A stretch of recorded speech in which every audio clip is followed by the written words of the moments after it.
You're listening to the Health and Happiness Podcast with Travis Kemper and Lauryn Maxwell. Each episode, we share easy to implement strategies to improve your health, happiness, and overall quality of life. Friendship is the hardest thing in the world to explain. It's not something you learn in school, but if you haven't learned the meaning of friendship, you haven't really learned anything. Muhammad Ali. Hey Lauryn, how's it going? Going good, Travis. How about you? I haven't talked to you in a whole 2 days. What's been new? I know. It's been 2 days, so not a whole lot new. I did build a garage rack so I can finally get my my garage a little more organized. Nice. But that's about it. I took Duke on a 2-mile hike today. That was fun. That's awesome. Yeah, he ate some cow poop, so he had more fun than I did. Gross. We got a lot of snow here in Flagstaff over the last couple of days, so I spent most of my morning/afternoon playing in the snow with my puppy. I am very, very jealous. I had ski reservations again this week, and there's no snow again. I'm sorry. So, it's okay. Well, we hopefully will have a big spring snow. I don't know. We'll see. It's been a rough year. Yeah. Well, so we're talking about friendship today. I love this topic. And my first, yeah, you're excited, huh? Very excited. Can you tell? My first question is friendship important? Why would you say so?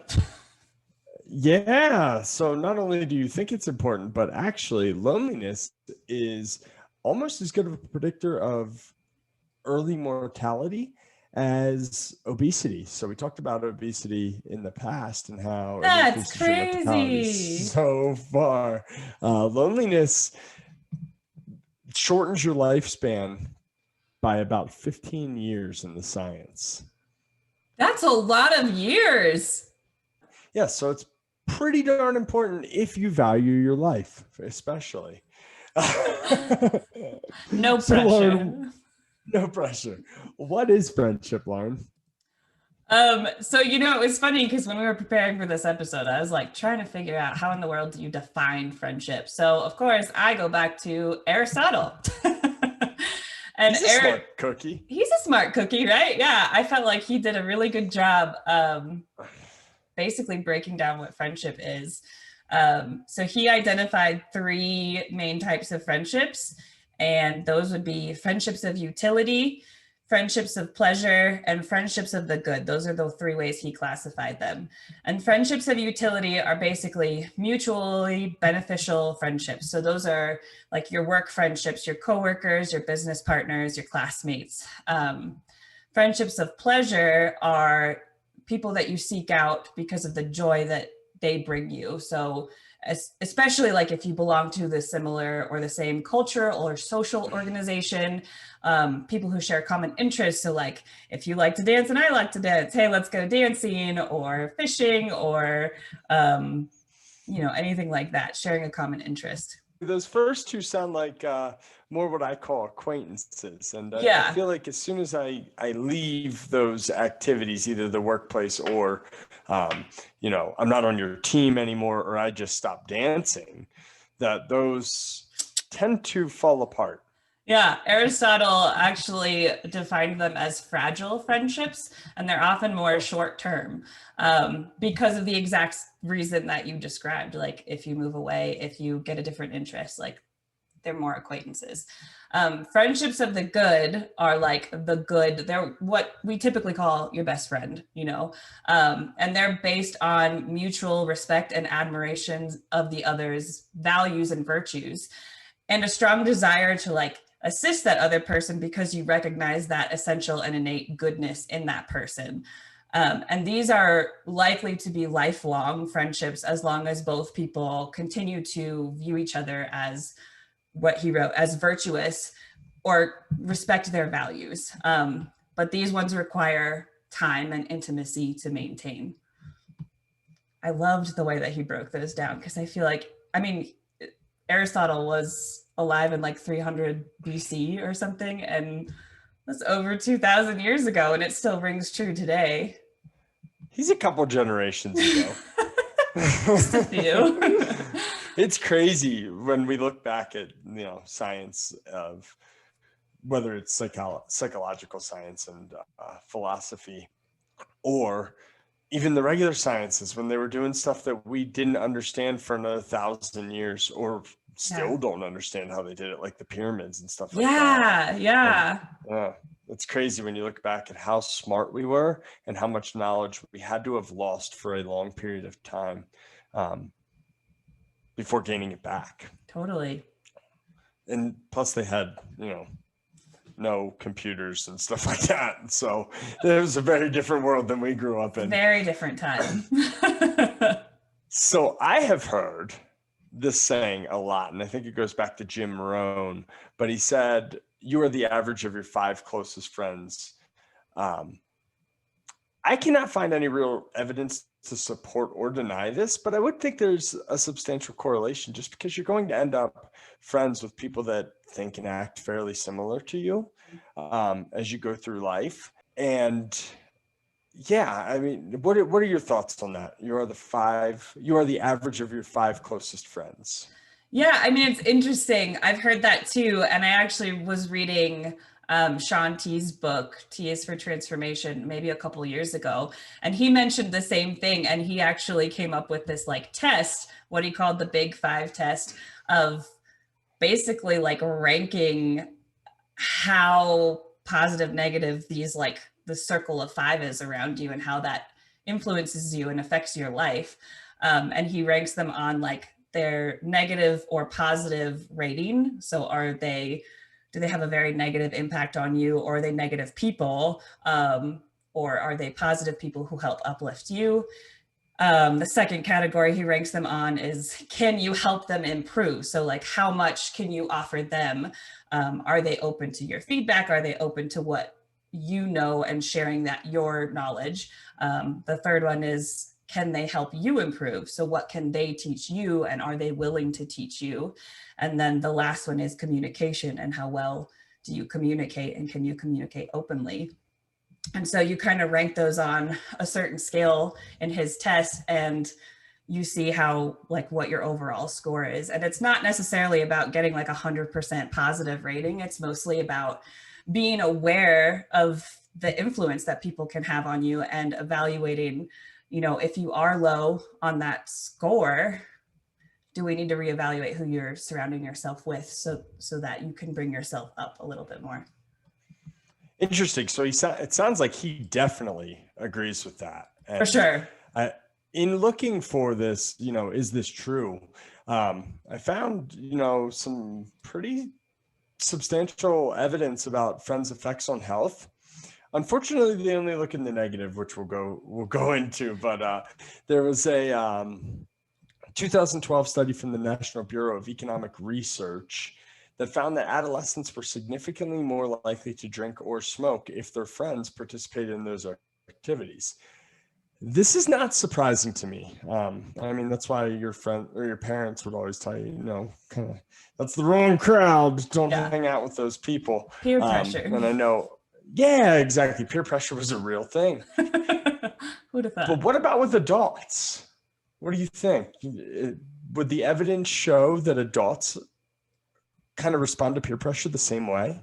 I don't know. That's really interesting to think about, because I feel like as an adult, theoretically anyway, like you should have your values and your own like set of guiding light and rules that maybe makes you more not susceptible to that peer pressure. But at the same time, if they're really close people to you and you really value them, does that give you that kind of like cognitive dissonance, and then you fall for peer pressure? I could see both ways.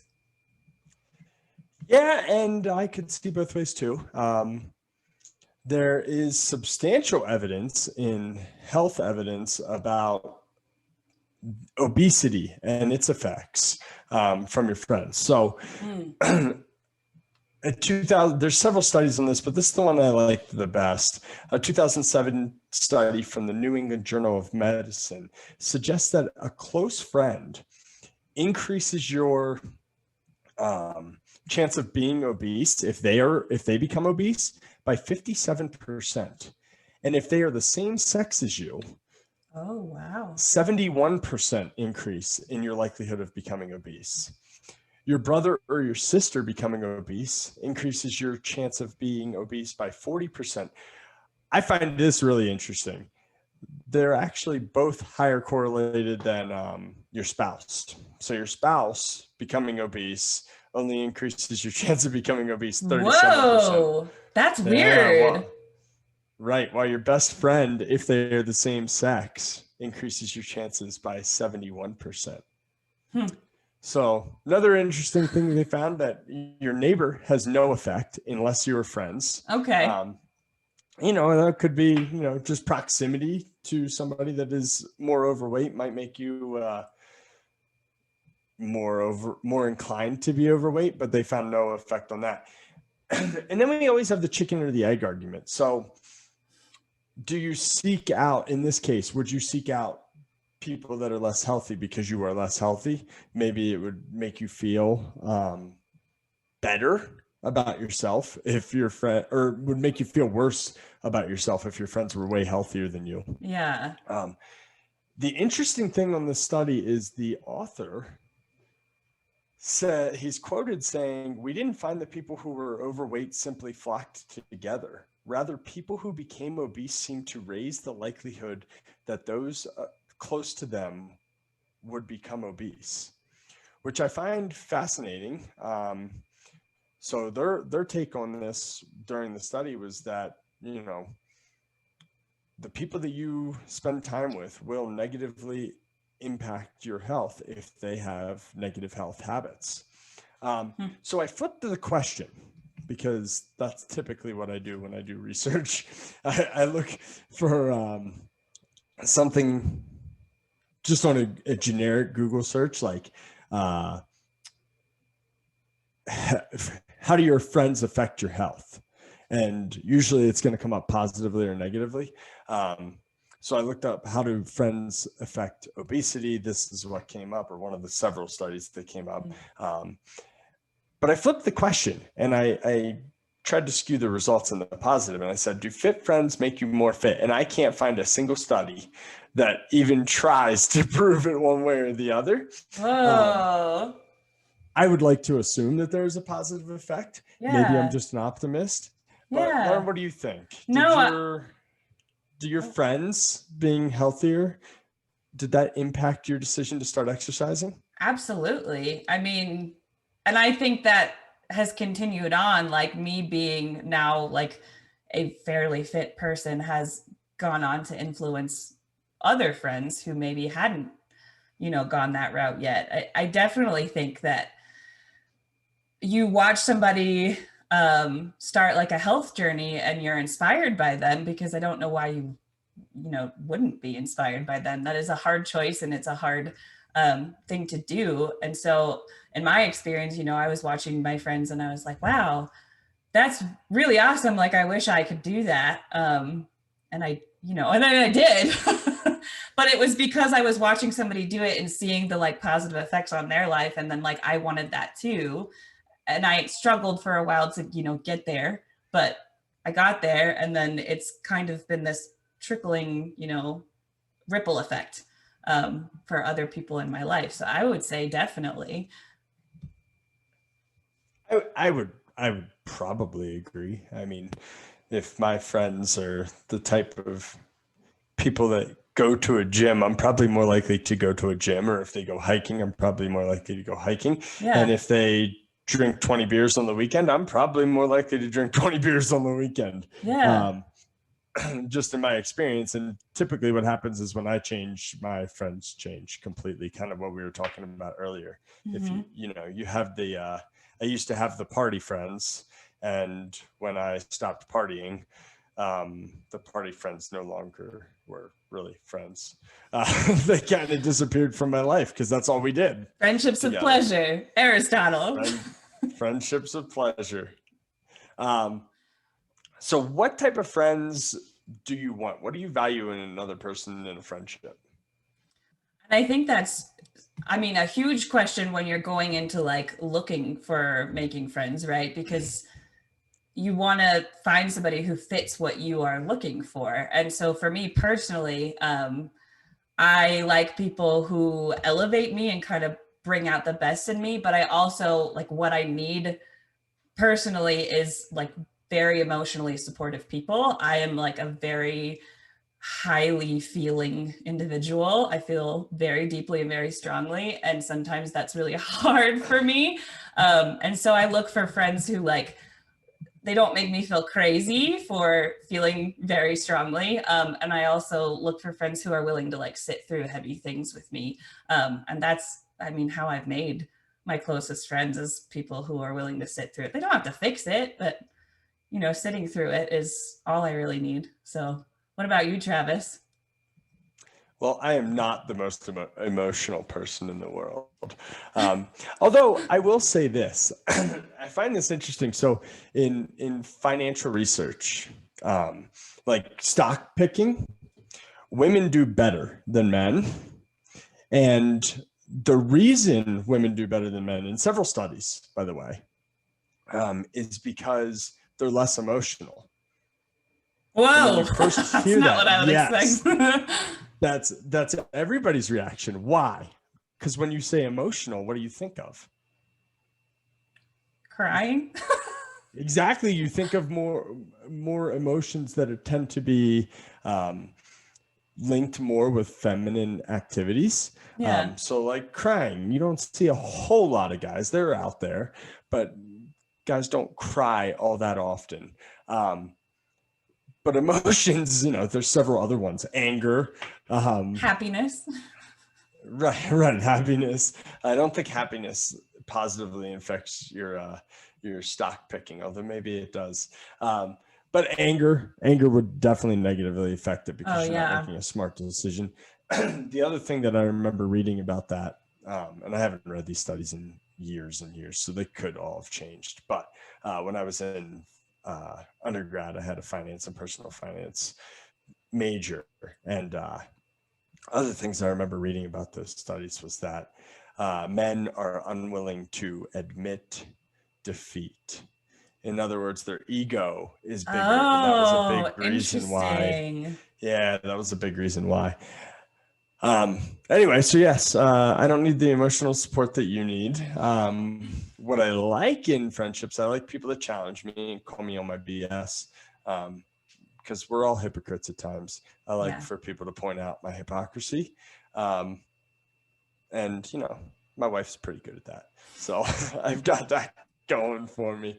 And I like when, people are supportive. So for instance, if I accomplish something, I like, hey, nice job, and I don't need much, but it's just good to know that you Just care that I succeeded. yeah, acknowledging and appreciating. Yeah.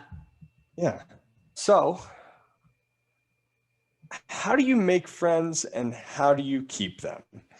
So, Lauren, I heard one good strategy for making friends is to make them a peanut butter jelly sandwich and give them hugs each morning. I heard this is a pretty strong strategy. Any thoughts?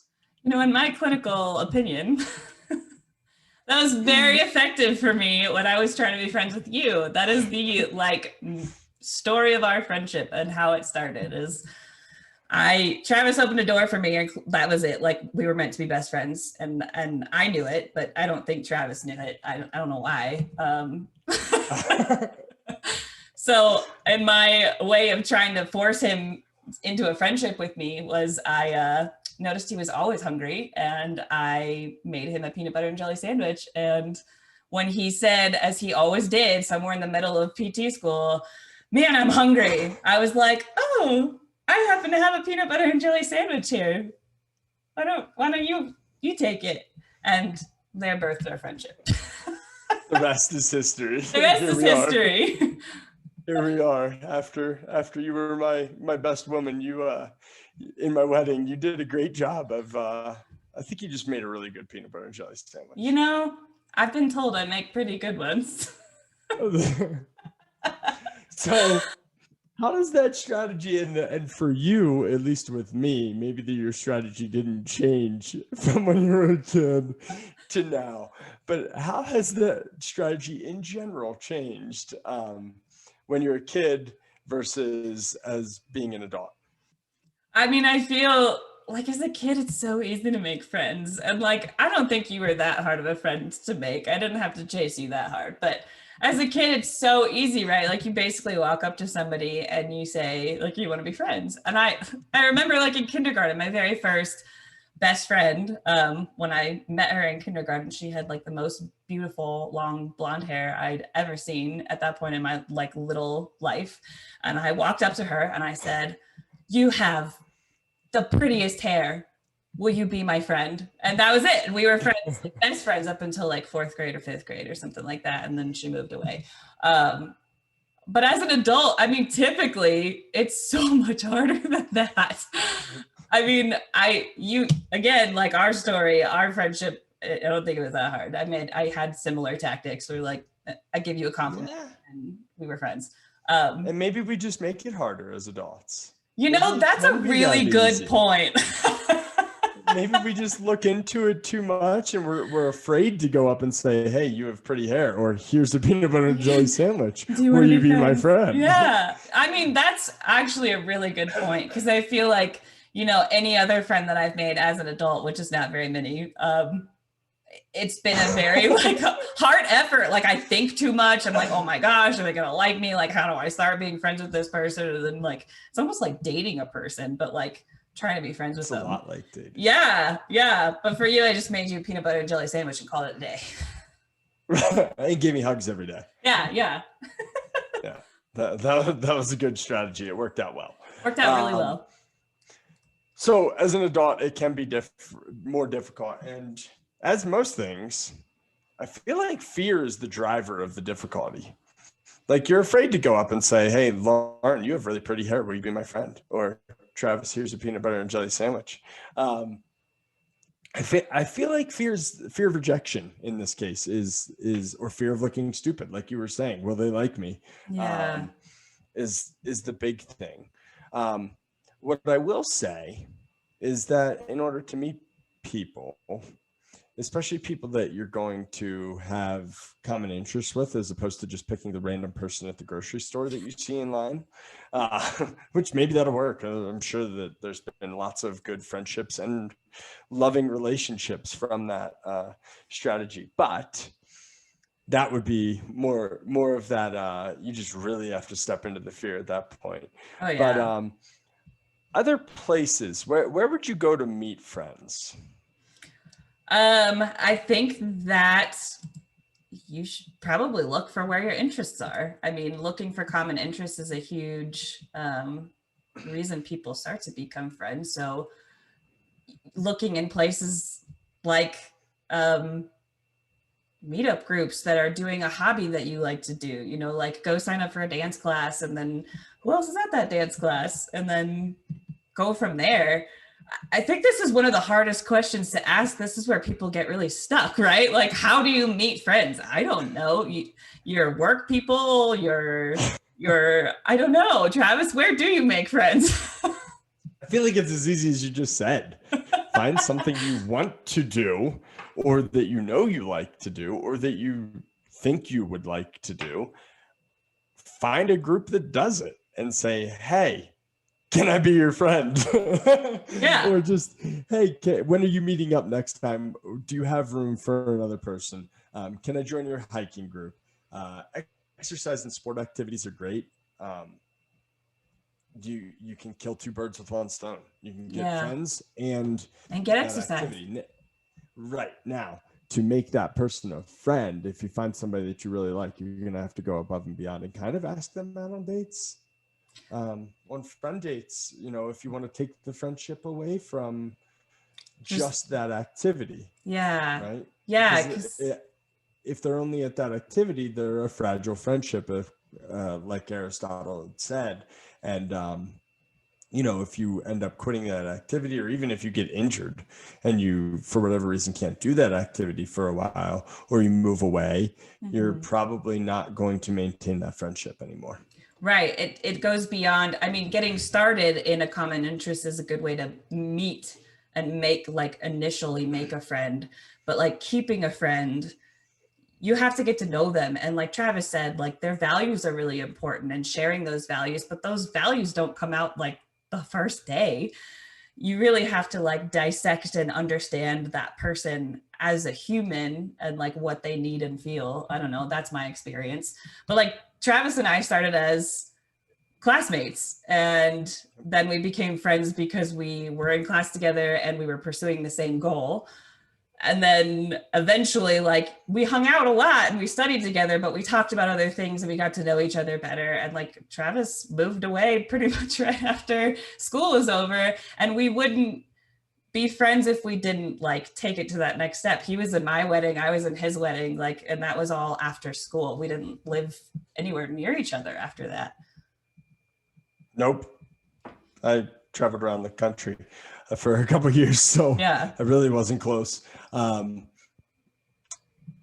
Another way that I'll say that, you know, you can use social media. I have a very negative opinion of social media in general, driven by a lot of reasons. However, I have made friends on social media. One of the people that I talked to, probably I've never met, but one of the people that I talked to probably more than anybody but you and my wife, I met on social media through travel physical therapy groups, and we were kind of two of the only people that were sharing more positive outlooks on the world and travel therapy in these groups.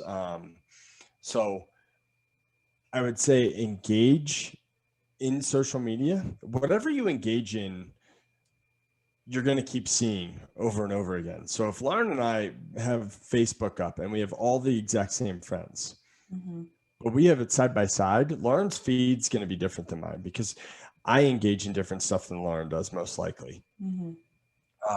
So engage in things that you want to see more of. Unfortunately, what happens is people are way more likely to engage in negative things. So things that they perceive as negative, which is one reason why the news is negative, negative, negative, negative. And then like they share one positive thing a day per 100 things that they share negative. They know that that's what gets people to keep coming back for whatever crazy, weird reason in our psychology. Part of it is, from what I've read, part of it is it's a survival strategy. But you can change that. You can join groups on Facebook that are full of like-minded people that are trying to do better every day, rather than, you know, spending their time arguing with people that they don't like their values. And then that'll bring you more people that, you know, have like-minded values, and you might have a Facebook friend that turns into a real friend. Yeah. Yeah, I think that's really great advice, because social media is like a double-edged sword in a lot of ways. I mean, there's positives and negatives to it, like you said, but if you do it right, there's a lot of positive that you can see out of it. But it takes conscious effort, I think, to make it that space for yourself. It's like any other tool. If you use it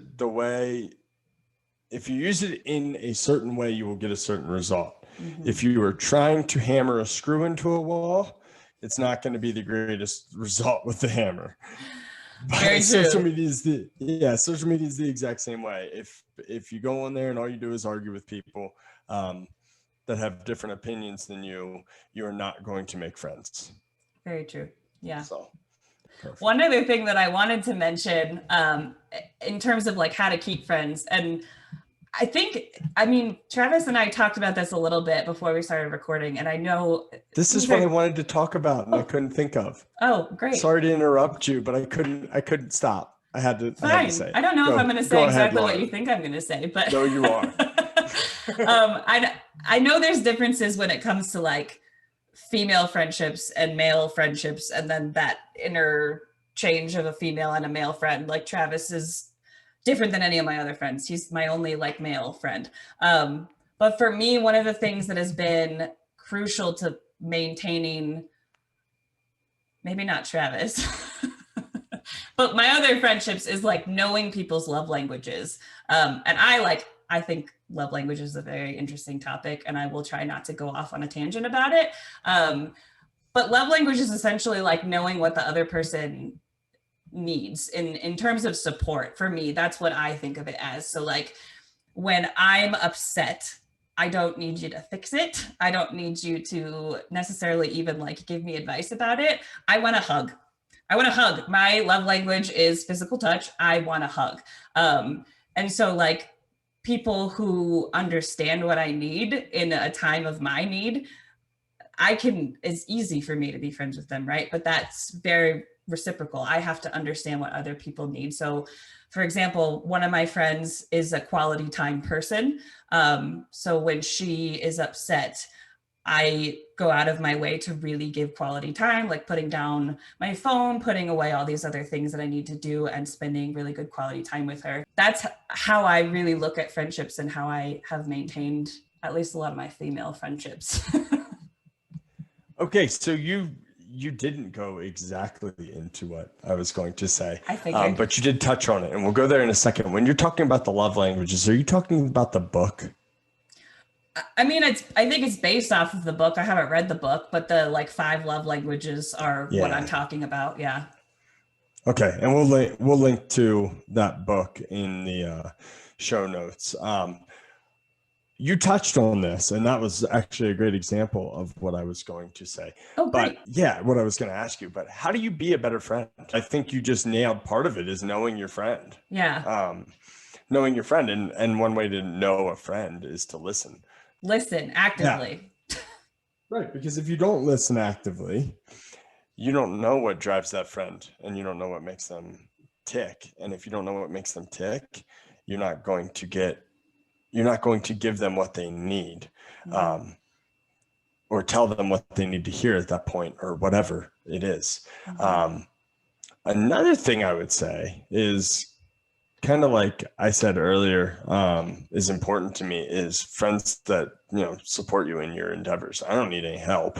I remember something that you said a couple years ago when you told me you paid off your student loans, and I got so excited for you. And you had told me that I was one of the very, very few people in your life that got excited for you. And that struck me as almost as a problem, because, something that major, I feel like we should be celebrating, and instead of like, you buy a new car, and we're more excited about you buying a new car for $30,000 than we are for you paying off your student loans from your doctorate degree. Yeah. I find that weird. Any thoughts there? I mean, I think that's a really good point, because a lot of really good friendships in my life, like they celebrate your accomplishments as if they were their own. And I know that there's like this inherent kind of comparison, and comparison is the thief of joy, but I think it's hard to avoid sometimes. And I think that's what I kind of experienced when I had paid off my student loans, is all of my friends have loans, all of them. And like, I think it was one of those things where like, that was what I prioritized. That was a choice, right? It was different than choices that my other friends had made at that point. That was a personal choice.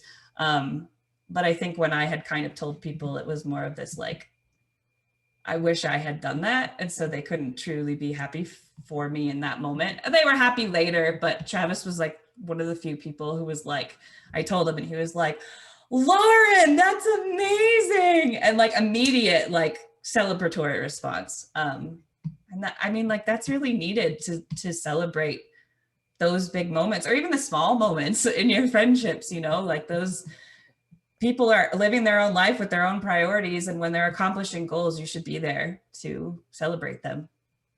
I wholeheartedly agree. And I think you've nailed it pretty much. Is like you say you paid off your student loans, and it's almost like you're bragging to some people. Yeah. That's the way they hear it. Yeah. Not that that's the way you said it, but that's the way that they hear it. And I still had student loans when you paid those off. But I had a plan. I knew exactly when I was going to pay them off. Yeah. They're gone now. It's great. Yay! Yeah, they've been gone for a while. It's great. But yeah, you beat me to the punch, and I remember being excited for you for sure. Also shocked, No offense, because, I knew that Nolan was still in college and stuff like that. So I knew that you didn't have the double income coming in or anything like that. So I was a little surprised, but very, Yeah. very excited for you. And it's not something that I had told people that was even my priority. It was just kind of something that I had decided and I was just going to do. And my husband just graduated in November, so we do have more loans now, but mine are paid off. So we're back in the loan boat, but that's okay. We have another plan and we're going to try to do it like the same way. So Nice. Shouldn't be long. Get it out of the way. Mm-hmm. All right. Anything else you want to add before we wrap this up? I think that is actually it this time. That is actually it. Yeah. That was fun. What? You stole my line. I had one line. It was a good one. I liked it. What did they say? That imitation is the highest form of flattery. So you're welcome. Never heard that, but I'll take it that way. Yes.